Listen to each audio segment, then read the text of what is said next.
ഞാൻ നിന്നോട് തമാശ പറയുമെന്ന് നിനക്ക് തോന്നുന്നുണ്ടോ? എൻ്റെ അനുജന് പണ്ടേ തൊട്ട് ഹ്യൂമൻ സെൻസ് ഒട്ടും ഇല്ലയെന്ന് എനിക്കറിയാം.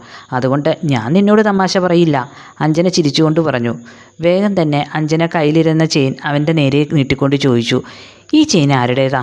അഞ്ജനയുടെ ചോദ്യം കേട്ട് കാർത്തിക് ചെയിനിലേക്ക് നോക്കി. ഇത് അവളുടെ ചെയിനല്ലേ, അഹങ്കാരിയുടെ. കാർത്തിക് മനസ്സിലോർത്തു. നിൽക്കുന്ന കാർത്തിക്കിനെ കണ്ടപ്പോൾ അഞ്ജനയ്ക്ക് എന്തോ പന്തികേട് തോന്നി. ആരുടേതാണ്? അവൾ വീണ്ടും ചോദിച്ചു. ഈ ചെയിൻ എവിടുന്ന് കിട്ടിയത്? അവൻ ചോദിച്ചു. സമാധാനം. ഇനി ഈ ചെയിൻ ആരുടേതാണെന്ന് അറിയില്ല എന്ന് പറയുന്ന ഞാൻ കരുതിയത്.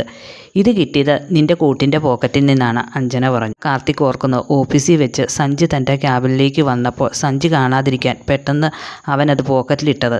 ചേച്ചി എന്ത് വിചാരിക്കും? അവൻ മനസ്സിലോർത്തു. കുട്ടിയുടെ ചെയിനാണെന്ന് മനസ്സിലായി. ഇതെങ്ങനെ നിന്റെ കയ്യിൽ വന്നു എന്നാണ് എനിക്കറിയേണ്ടത്, അഞ്ജന ഗൗരവത്തിൽ പറഞ്ഞു. ചേച്ചിയോട് എന്തെങ്കിലും നുണ പറഞ്ഞേ പറ്റൂ, മനസ്സിലോർത്തു. അതെനിക്ക് ഓഫീസിലെ നിലത്തുനിന്ന് കിട്ടിയതാണ്, കാർത്തിക് ഒരു നുണ പറഞ്ഞു. ഓഫീസിലെ സ്റ്റാഫിൻ്റേതാണോ? അഞ്ജന ചോദിച്ചു. ചേച്ചി, ഞാൻ എല്ലാവരോടും ചോദിച്ചാൽ അവരുടെയൊന്നും അല്ല എന്നാണ് പറഞ്ഞത്. എങ്കിൽ ഈ ചെയിൻ നീ വെച്ചോ.